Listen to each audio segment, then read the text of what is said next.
valuable conversation about what we all know and understand are very difficult issues. The end of life and living with loss. When I was doing a short radio interview last week about this, the inevitability of mortality creeps up on you, in that all of us here and everywhere else there is but one certainty, and that's that it will end. Sometimes, in most cases, it ends in circumstances that people might wish were different, but that's not life.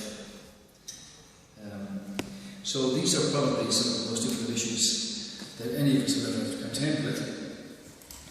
They're something that we all have to face, that are very personal, that are very hard, and talking about these issues and learning about what supports are available can actually help to make things just that little bit easier for people who are left behind and for the greater extent of their loved ones. So I want to thank the Family Centre, the Mayo Roscommon Hospice, the Irish Hospice Foundation, and the Forum on the End of Life Care in Ireland for organising this event and for making this conversation possible. Think Ahead really helps to frame the discussion. It provides a way for us to think about, to express our preferences for how we want to be cared for, and to share these with families and friends.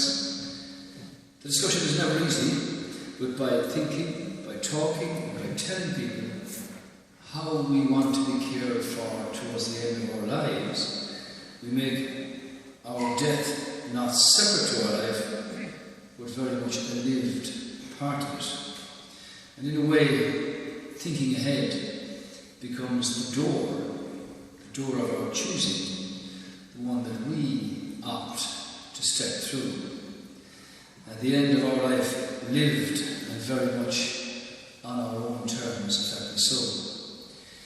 Any of us who have been privileged enough to accompany a loved one, I'm sure you've all been through this, at the end of their life, through the death, know that the difference the 3 T's can make. Now, I know of a man who passed away almost a year ago. He'd been sick for some time. He was cared for in hospital. He truly wanted to leave the life and family that he very much loved in his own home, as most people do when they realise the inevitability of time ending.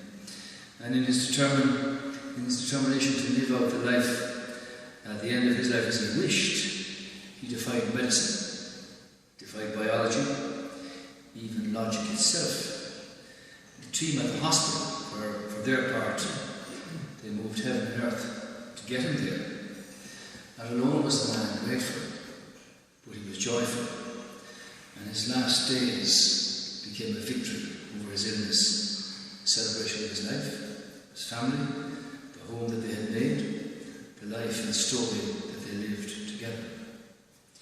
They had a laugh, played all the Christmas greats and not so greats on the CD player.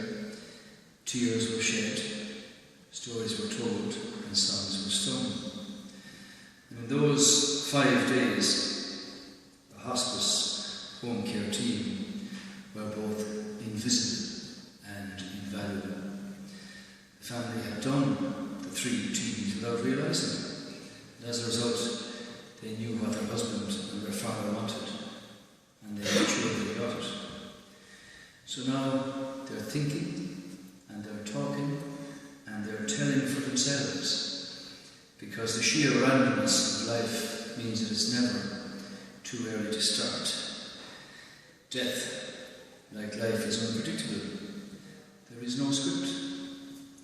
It can happen suddenly, an accident, unforeseen medical emergency, or otherwise. It doesn't everybody know that. Equally, you could have days or weeks or months to contemplate how to leave one's life. And in that life, the only certainty they have is its end in death. So we know it's coming, which is why it's important to have conversations, to talk about our death as a part of our life, something more substantial and significant beyond the old proposal that used to apply would you like to be buried with my people? And with Think Ahead, people can have those chats, those conversations, make those plans. Crucially, it allows us to update our decisions over time. Think Ahead is already reaching people.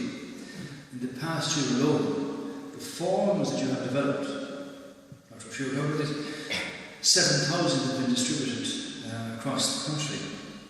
Think Ahead is a constant work in progress, adapted and updated in consultation with everybody who's involved, the medical experts, and more importantly, users who have been at the heart of this initiative from the outset.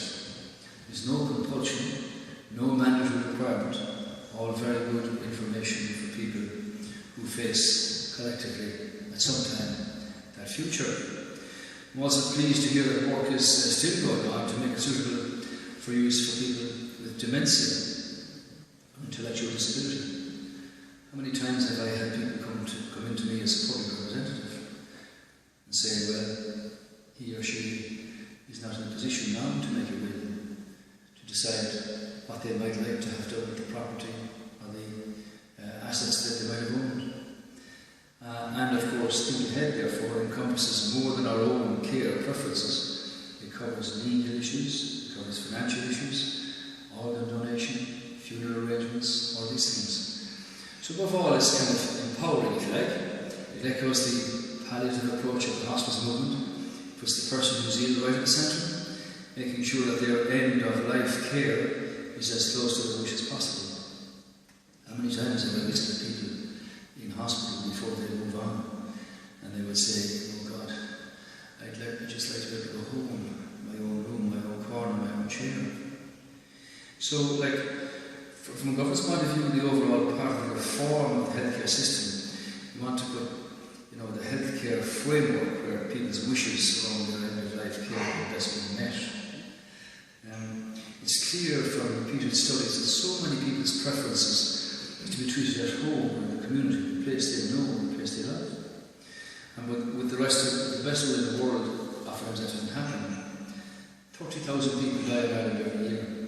43% of them die in acute hospitals. We value the move by the hospitals and the hospice movement to work together to give people the privacy and the dignity that they need as they move gradually towards their death. We opened a room down in the hospital there just a few weeks ago, a family room. And the centrepiece of that room is a television set. And the reason the television set is there is that the undocumented in America can speak to their family here. Mammy's dead or daddy's dying, and son or daughter or sons and daughters in Boston, Cleveland, Chicago, New York or wherever can't come back because they're undocumented. So it's important that connection be there. So that's why the hospice, friendly hospitals program, there are 40 acute hospitals is taking place. Through the Spiral program, Spiral is exhibited at the nurse's station, signaling that a patient has begun their journey towards their final exit, and signalling to staff and visitors alike that they are actually entering what you might term a sacred space. If you read one of Paul Durcan's poems, he describes down in Acton, a man who was dying, and all the family had been brought together. And it was the opposite of what happens at the beginning of life, where the midwives bring the child into the world. In this case, he said they birthed him into eternity. The other way, but being able to say goodbye. So, similarly, the return of the belongings of the patient who has passed away now has more formality, the process more keeping with the dignity of the person and the grief and loss of the family. As those of you involved in the medical business will know, how many times have you walked through the corridors of our own hospital here or any other hospital and find entire families, or 2 or 3 families, around the board, lack of privacy, lack of dignity, consternation in the corridor, and someone just about to go away. So as we all well know, losing someone that you love and care is one of the most heartbreaking and difficult things that can ever happen to you. We've all been through this. But knowing that they receive the best care and comfort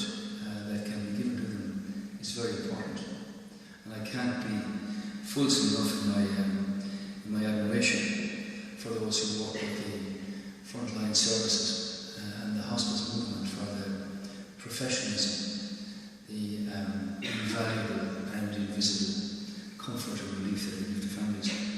So that's important, knowing that the person that you love is treated with dignity and respect, and being treated with sensitivity by those providing care for the loved one, being able to talk to people who provide good counsel about what to do next and how you should complete the journey. None of these things can change the outcome, but the work carried out by the healthcare workers, the hospice movement, organisations like the Family Service here in Castlebar do make dealing with the end of life and loss that bit easier. They provide comfort for those we love and for the people themselves. And as I said at the outset, these are things that are worth talking about. A good old friend of mine and my family died last year. He was a great singer and loved music. And when it became obvious that he was never going to go back from the mortal cliff where he stood, they got the entire musical force into the house for 3 days, and it was nothing but music and song and good humour for a person whose life was lived in that medium, if you like. And he went away on his mortal journey, comforted by the songs of those he loved and worked with for 50 years, and the notes of the music accompanied him to his next place. So I just think that, like, for so many people now, even now at this moment, who are in hospital rooms or corridors or wards, waiting for the last breath to be drawn, or the rattle to be made, or the eyes to be closed, this is very important. We were down with Cynthia today down at the palliative unit, and I spoke to a woman there who may be gone by now. Her family were there, tear-stained and apprehensive that the mother in this case was going to move on. We all have only one mother, so these things are very important. So when it strikes because of an accident or whatever, or an illness, it's always the same. It's that void, that loss, that sense of the lump in one's throat, no matter who you are, where you come from. These things are all part of our humanity. So I just thought that as we opened one of these in Dublin some time ago, I heard Dr. Shearer speak at it, was a place that people should be. They should hear about these things and not be afraid of them, because they're going to come up on us all. It's not a thing that is picked here and there. It happens to everybody. So the good advice, the information given by experts in this field is very well worth listening to. I commend you and thank you for coming down to impart